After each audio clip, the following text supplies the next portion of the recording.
성가대의 찬양을 통해서 하나님께 영광이 된 줄로 믿습니다.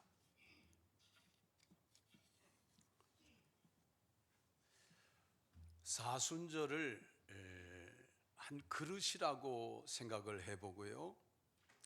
그 그릇 안에 무엇을 담을 수 있을까? 사순절의 그릇 안에 첫째는 회개입니다. repentance. 죄를 찾아내어서 없이 하는 무교절의 은혜의 절기가 바로 사순절입니다.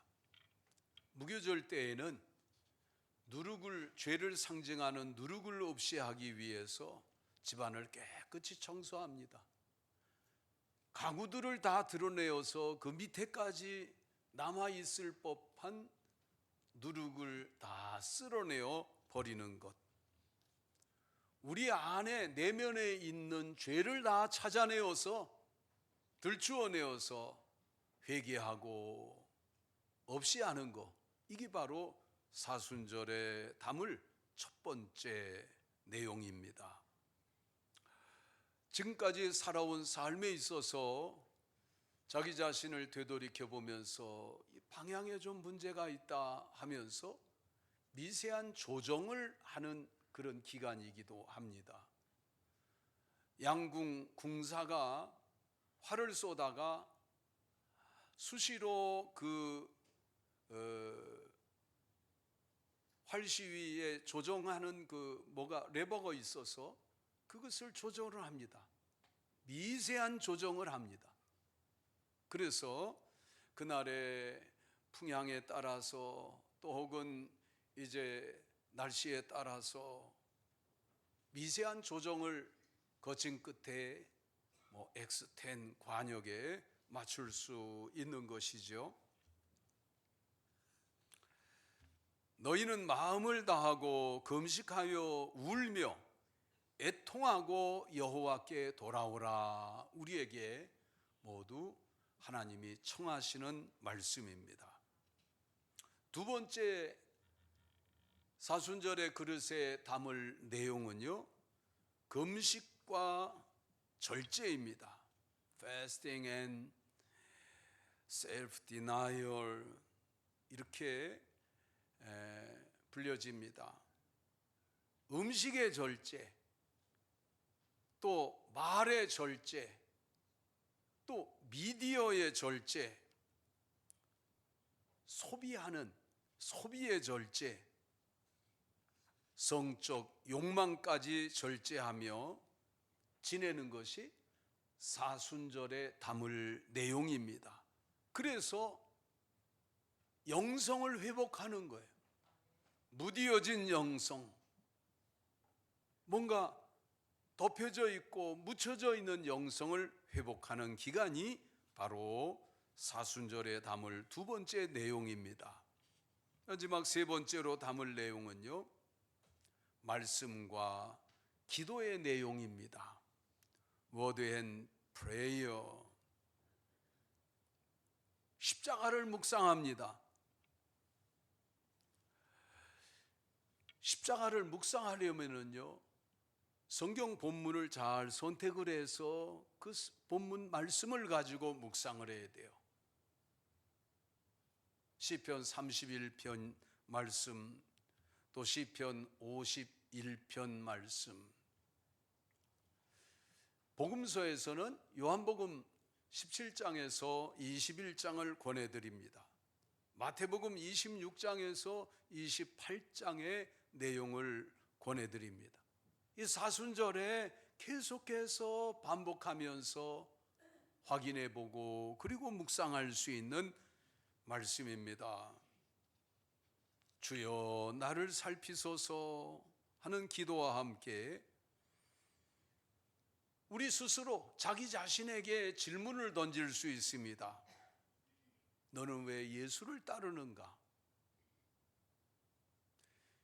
십자가 없는 신앙을 원하고 있지는 않은가? 스스로에게 날카로운 질문을 던져야 됩니다. 그러니까 다른 사람을 향해서 나를 세우는 그것이 아니라 자기를 돌아보면서 나 자신을 향해서 날카로운 질문을 던질 수 있는 그런 영성의 은혜가 바로 사순절 내내 내려오는 그런 내용입니다. 담겨진 내용이고 우리도 그것을 잘 간직하며 지나야 될 줄로 믿습니다. 말씀 앞에서 내 삶의 옥석을 가려내는 골라내는 시간입니다. 촌에서 콩을 고를 때가 있어요.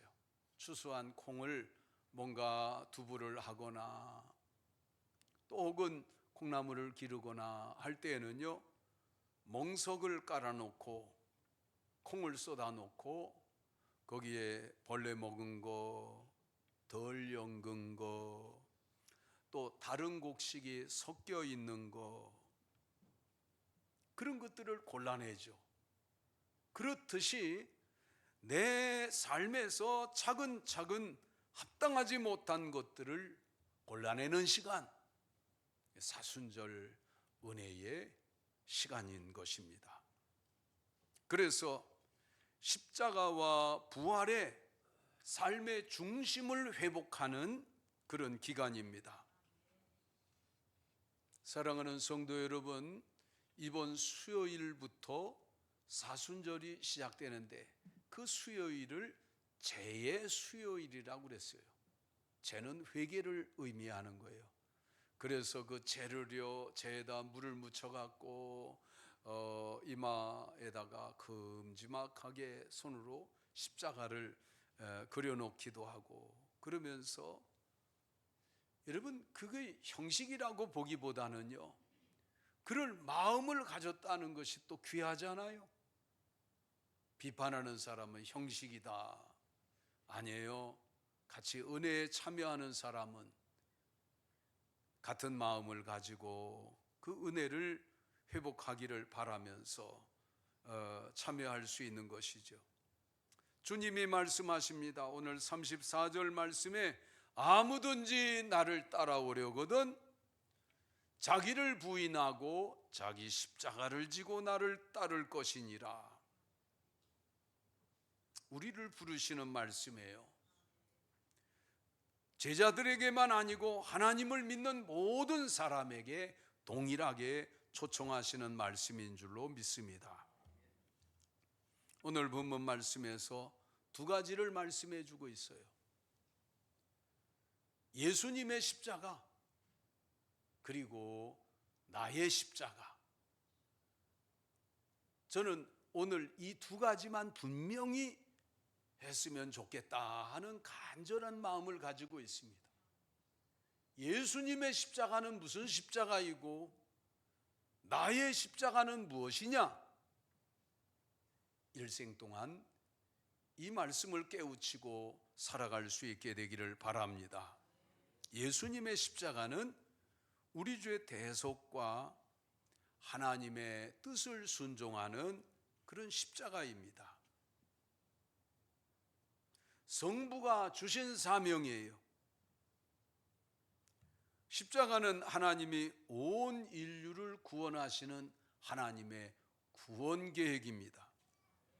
에덴 동산에서 아담과 하와가 범죄했을 때에 하나님이 가죽옷을 지어 입혀 주셨어요.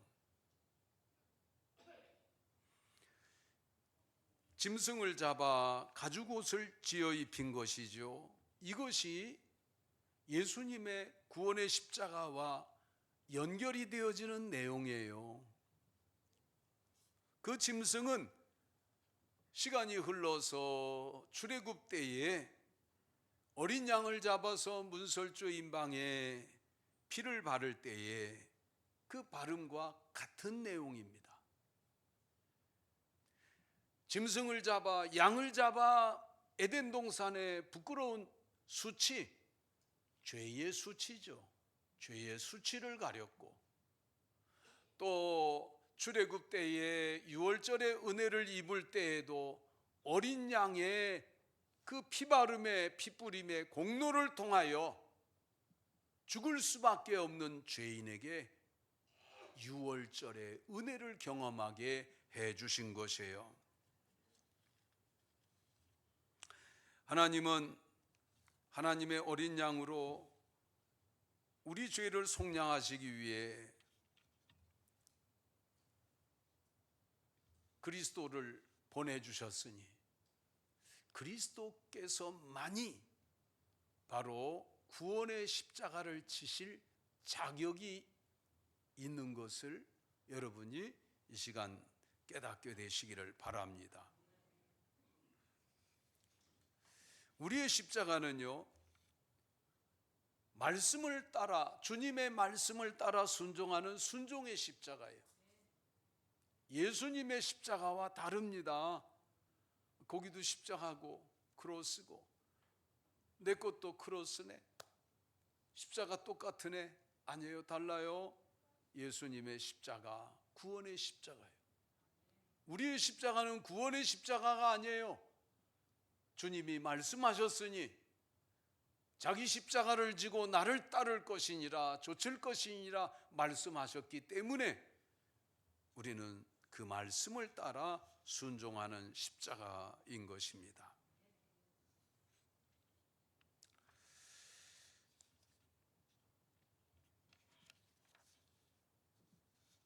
대속의 십자가는 예수님만 지실 수 있습니다. 예수님만 자격이 됩니다.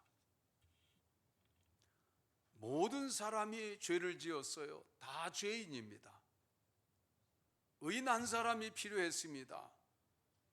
그래서 예수님께서 태어나실 때에 죄 없이 의인으로 이 땅에 찾아오셔야만 했던 것입니다. 부정모혈로 태어나면 우리와 똑같은 죄인이에요. 죄인이 죄인을 대속할 수 없어요. 설명하자면 물에 빠졌어요. 바다 한가운데 빠져있는 사람들이 서로를 위해서 할 수 있는 일이 없어요. 다 같이 그냥 물에 빠져 죽을 수밖에 없는 거예요. 만약에 그때에 그 사람들을 살리고자 한다면 배가 와서 배에서 구명 보트를 내리거나 구명 튜브를 던져주거나 또 혹은 배에서 사람이 뛰어내려서 밧줄을 붙잡고 그 빠져있는 사람 가까이 가서 그걸 붙들게 하고 그리고 함께 배로 가까이 나와서 사는 길밖에 없습니다. 만약에 그것이 없으면요, 물에 빠진 사람들은 서로를 위해서 해줄 수 있는 게 없어요. 그것이 바로 모든 사람이 죄를 범하여 죽을 수밖에 없었고 의인 한 사람이 필요했다 하는 것을 비유적으로 설명해 줄 수 있는 내용입니다. 그래서 예수님은 여자의 후손으로 오셔야만 했습니다. 왜요? 죄 없이 오시기 위해서. 여러분, 여자의 후손을 깨우치고 여자의 후손 이야기를 많이 여러분 주위에 이야기를 해주시기 바랍니다. 복음을 전하는 방법이에요. 뭔가 이야기거리가 있어야 되잖아요. 내가 아는 사람에게 그 누구든지 부모든지 형제든지 또 혹은 친구든지 여자의 후손이 뭔지 아세요? 그러면요, 여자의 후손 그게 무슨 말일까? 단어 모를 사람은 없어요. 여자, 남자 여자, 후손 그 자손이라는 말이로구나. 그런데 여자의 후손이 뭘까? 생각해 보면 이상한 말이에요. 뭐라고 말해야 돼요? 여자의 후손이 아니라 누구누구의 후손이라 그래야죠. 남편은 누구고 아내는 누구고 엄마는 누구고 아버지는 누구고 후손이라고 그래야 후손이 맞는데 달랑 여자의 후손이라고 한단 말이죠. 그것이 성경 속에 담겨져 있는 복음의 이야기란 말이에요. 여러분, 언제든지 이렇게 내러티브하게 복음을 편안하게 이야기하고 또 같이 흥미진진하게 그래서 성경을 펼쳐서 보여주면서 여기에 있다고, 이 내용이라고. 창세기에 바로 여자의 후손은 그 뱀의 머리를 밟겠고, 이 말씀이 여기 있지 않느냐? 거기 있네.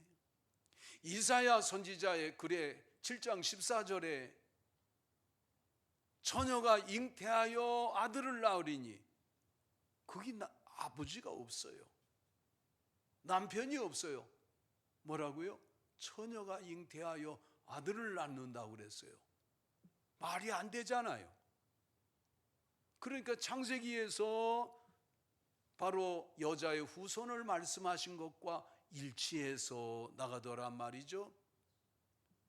그러더니 상당한 시간이 지나고 난 뒤에 과연 요셉과 마리아가 정혼하였으나 아직 같이 지내지 않을 때에 동정녀 마리아에게 가브리엘 천사가 찾아와서 은혜를 입은 자여 평안할지어다 하시면서 네가 성령으로 잉태될 것이다. 네가 잉태할 그 사람은 자기 백성을 저희 죄에서 구원할 자가 될 것이다 라는 말씀을 줍니다. 메시아가 마리아에게 잉태되어져 올 것을 말씀해 줍니다. 여자의 후손이에요. 요셉이 아무 일도 하지 않았어요. 그래서 예수님의 탄생을 보게 되니 창세기에서부터 이사야 선지자 그리고 복음서에 와서 이거는요 하나님만이 하실 수 있는 구원 계획인 줄로 믿습니다. 우리는 혹은 10년지계를 세울 수 있습니다. 또 100년지계 품고 비전을 가지고 뭔가를 할 수 있어요. 그러나 수천 년 구원 계획을 가지고 그 일을 정확하게 이루어내시는 것은요 하나님만 하실 수 있는 일인 줄로 믿습니다.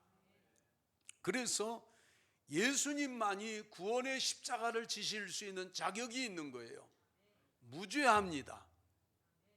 우리는 부정모혈로 죄 가운데 출생하였지만 예수님은 죄 없이 출생하셔서 십자가 지실 자격을 가지시고 구원의 십자가를 우리 위해 지신 줄로 믿으시기 바랍니다. 우리는 구원의 십자가 질 자격이 없어요. 죄사함은 그리스도의 피로만 가능합니다. 인간의 어떤 고난이나 헌신이라도 구원을 만들어낼 수 없습니다. 아멘. 그러므로 예수님의 십자가는 우리 구원을 위한 십자가요. 지금까지 어떤 십자가? 원래 십자가는요 로마 제국 시대의 사형 틀이에요. 그러니 십자가에 죽은 사람 얼마나 많이 있겠어요. 지금은 사형 방법이 바뀌어져서 없지만요. 그 많은 사람이 십자가에 처형되어져서도 예수님의 십자가와 같은 구원의 십자가는 없어요. 유일한 줄로 믿습니다. 아멘. 이제 두 번째 내용입니다. 예수님의 십자가는 구원의 십자가예요. 우리의 십자가는 무슨 십자가이냐 하는 것이죠. 우리의 십자가는 순종의 십자가입니다. 나를 따르려거든 자기를 부인하고 자기 십자가를 지고 나를 따를 것이니라. 자기를 부인하고 자기 십자가를 지고, 예수님 십자가 지라고 하지 않았어요. 내 십자가 져라 그랬습니다.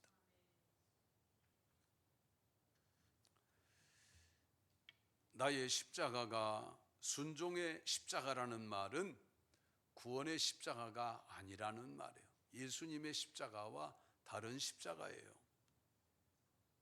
공통점이 있지만은 예수님의 십자가와 동일하다고 해서 하면은 큰일 날 이야기가 되는 거예요.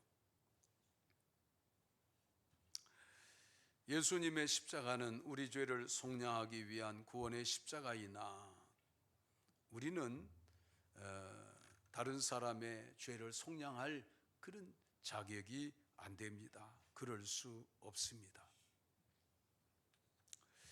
로마서 3장 23절에 모든 사람이 죄를 범하였음에 하나님의 영광이 이르지 못하더니 24절에 그리스도 예수 안에 있는 속량으로 말미암아 하나님의 은혜로 값없이 의롭다함을 받았느니라. 아멘.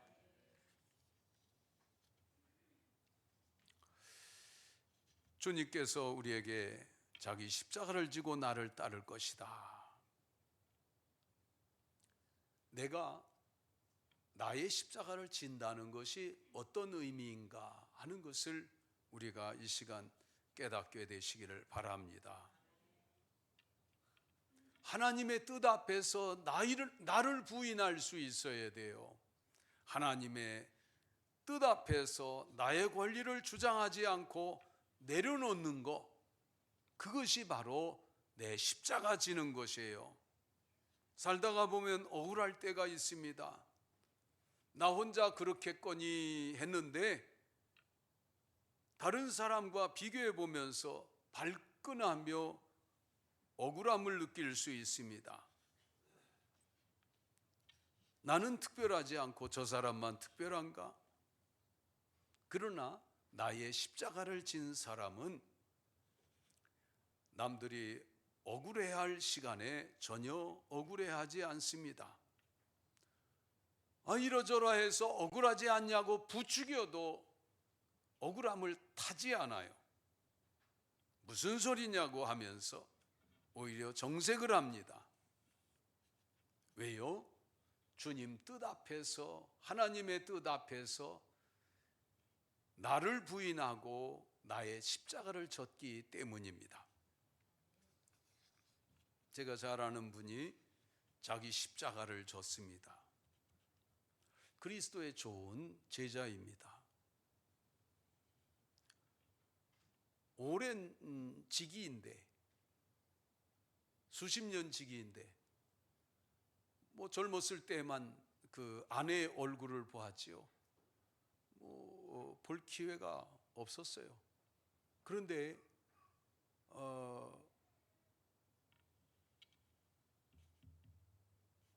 한참 지나고 난 뒤에 보고 나서 깜짝 놀랐어요. 아니, 세상이 이렇게 팍싹 늙어버렸어요. 말을 못하겠어요. 그거 어떻게 표현하겠어요? 그런데 내용을 알게 되었어요. 들어보니 아들이 희소병을 앓고 있는 거예요. 아주 드문 병이에요. 전신에 염증이 있는 특이병입니다. 그래서 이해했어요. 그 얘기가 어떻게 나올 때 이해했어요. 그 어머니 심정이 어떻겠는가. 그거 없어지는 것이 아니고 계속 가지고 있는데 몸에 가지고 그 고통 중에 아들이 있는 것을 보며 어떻게 어머니 마음이 편하겠어요. 그러니까 그냥 다른 사람에게 비교할 수 없이 박상 늙어버린 거예요.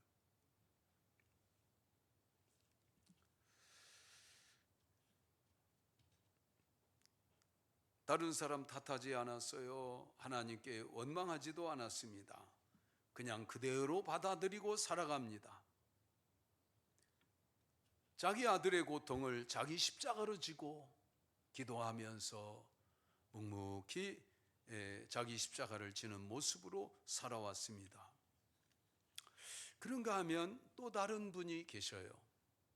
그분은 아들, 딸, 남매를 두었어요. 큰애가 아들이에요.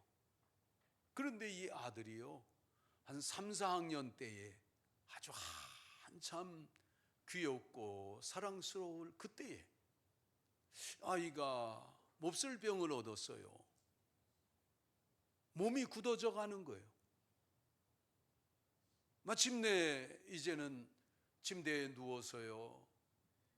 누워서 아무것도 할 수 없고 먹여줘야 하고 또 돌아눕혀 주어야 되고, 그래서요 이게 가만히 자기 힘으로 이렇게 누울 수가 없으니까 한 시간, 2시간 되면 이렇게 눕혀 각도를 조금씩 바꿔주면서, 여러분들도 한 자세로 계속 밤중에 자지 못하잖아요. 뒤척이면서 이쪽으로 돌아 누웠다가 저쪽으로 돌아 누웠다가 하잖아요. 그거를 자기가 하지 못하고 부모 손에 의지해서 그렇게 하는 거예요. 매일 대소변을 받아내야 하고 먹여주어야 되고, 여러분 그거는 뭐 24시간 내내 반복되어지는 거 아니겠어요? 그러니까 그런데도 불구하고 이렇게 같이 뭐 알게 된 지가 한 10여 년 지났는데도 얘기 안 하니까 몰랐어요. 그 집에 가보지 않았으니까 몰랐어요. 어쩌다 알게 되었어요. 그러니 그 내외는 어디를 갈 수 있겠어요? 무엇을 할 수 있겠어요? 그리고요, 전혀 뭐 이렇게 표정을 봐서는 알 수가 없어요. 허허하고 그냥 웃어 넘깁니다. 시설에 맡기지 않고 지내다가 끝까지 돌보다가 28살 되었을 때에 마침내 천국을 보내게 되었습니다. 중앙병원에서 장례를 치르는데 그날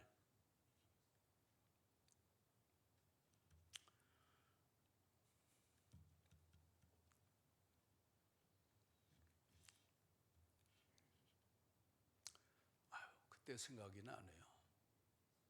비가 추적추적 왔어요. 차는 떠나려고 하는데 마지막 배웅하면서 사람들이 밖에 모여 나와 있잖아요. 저도 그 중에 있었습니다. 비를 맞으며 그 친구 목사님 힘든 것을 생각하면서 그렇게 서 있었더니 제게 다가와서 와주셔서 감사합니다 하더라고요. 그래서 꼭 안아주었습니다. 자기 십자가 지고 주님을 따르는 것이에요.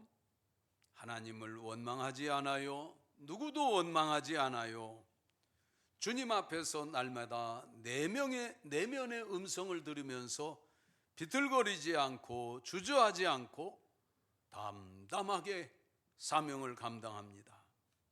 여러분, 자기 십자가를 지는 것은 하나님의 뜻 앞에 자기를 내려놓는 거예요. 자기 권리를 내려놓는 거예요. 그 엄마 아버지들 뭐 하고 싶은 것이 얼마나 많이 있었겠어요. 그러나 하나님의 뜻 앞에 내려놓았어요. 자기 십자가를 지고 따라가는 것이에요. 여러분, 살다가 어떤 상황이 되면요, 내 십자가 내가 져야 되죠. 누구를 탓하고 누구에게 원망하겠어요? 하나님의 뜻을 다 몰라요. 그래도 원망하지 않아요. 불신하지도 않아요. 믿음이 약해져서 흔들리지도 않아요. 자기 십자가가 뭔지 모르는 사람은 말과 행동이 바람에 날리는 가랑잎 같습니다. 정해져 있지 않아요. 이리 불고 저리 굴러가고. 그러나 자기 십자가를 진 사람은요, 말과 삶의 모습이 산 같아요. 흔들림이 없어요. 요동이 없어요. 바위 같아요. 흔들림이 없어요. 요동이 없어요. 이것이 자기 십자가 진 사람입니다. 십자가 무게 때문에 그래요. 이것이 하나님의 뜻 가운데 내가 져야 될 십자가라고 하는 십자가 무게 때문에 그렇게 말과 사는 모습이 날리지 않습니다. 바람에 가랑잎이 굴러가듯이 정한 곳이 없이 그렇지 않습니다. 변함이 없습니다. 산 같습니다. 바위 같습니다. 여러분, 우리가 살다가 다툼이 생길 수 있죠. 다툼에서 이길 수 있습니다. 그러나 이겨봐야 남는 것 하나 없는데 자존심 때문에 계속 다투게 되죠. 내려놓지 못해서 그래요. 자기 십자가 지는 사람은 내려놓습니다. 그랬더니 다툼에 졌는데 덕을 세우게 되었습니다. 덕 있는 사람 되겠다고 한 것은 아닌데 덕 있는 사람이 되었어요. 여러분, 다툼에서 이긴 사람이겠습니까? 다툼에서 진 사람이겠습니까? 덕 있는 사람이겠습니까? 여러분, 우리가 생각해 보면 아하, 그렇구나. 나를 부인하고 내 십자가를 지고 나아가야 하는 것이로구나 하고 우리 삶의 이정표를 분명히 할 수 있습니다. 또 세상에 살아가면서 여러 가지 법적, 사회적 어떤 정당성 문제로 다투기도 합니다. 그러나 성도들은 복음을 위해서 어느 때에는요 침묵하며 지낼 수 있습니다. 왜 그런가 하면 바로 십자가 지고 있기 때문이죠. 감정이 조금 상해 기분 나쁘면 중보기도고 십자가 전도고 십자가 섬김이고 십자가 다 내려놓을 수 있어요. 심지어는 집어던질 수도 있습니다. 그래서 제 기분 나쁘다고 씩씩거립니다. 여러분, 이런 삶의 모습과 자기 십자가 진 모습은 너무 거리가 멀잖아요. 다르잖아요. 삶의 결이 다르잖아요. 우리가 내려놓은 내 십자가가 있다면 다시 다시 잡고 메고 주를 따라야 할 줄로 믿습니다. 여러분, 제 표현이니까 한번 기억해 두세요. 날리지 않게 살자. 날리지 않게 살자. 언뜻 들으면 아마 제 얘기를 설명을 듣지 않으면 그건 무슨 말이래? 날리다는 뜻은 바람에 굴러가는 낙엽을 표현하기도 하지만요, 또 날리다는 것은 굉장히 또 잘해서 유명해지는 것도 날린다고 표현하니까 이 두 번째 표현은 아니죠. 날리는 것은 바람에 이리저리 굴러다니는 낙엽같이 정해진 것이 없는 모습, 산과 같이 변함이 없고 바위같이 변함없는 것에 반대되는 개념이에요. 여러분의 말과 모든 삶의 모습이 날림이 없이 그런 참으로 십자가를 진 그런 진중한 삶이 되시기를 축원합니다. 이번 주 수요일, 제 수요일, 이제 사순절이 시작되는데 중보기도의 십자가 다시 찾아 매시기 바랍니다. 사순절은 회개와 또 금식, 말씀과 기도의 시간이에요. 말씀을 읽고 필사하는 시간, 또 새벽 제단에 모여서 공동체로 함께 기도하는 시간입니다. 예수님의 십자가는 대속하시는 속량의 십자가요, 성부의 뜻을 따라 지고 가는 구원의 십자가예요.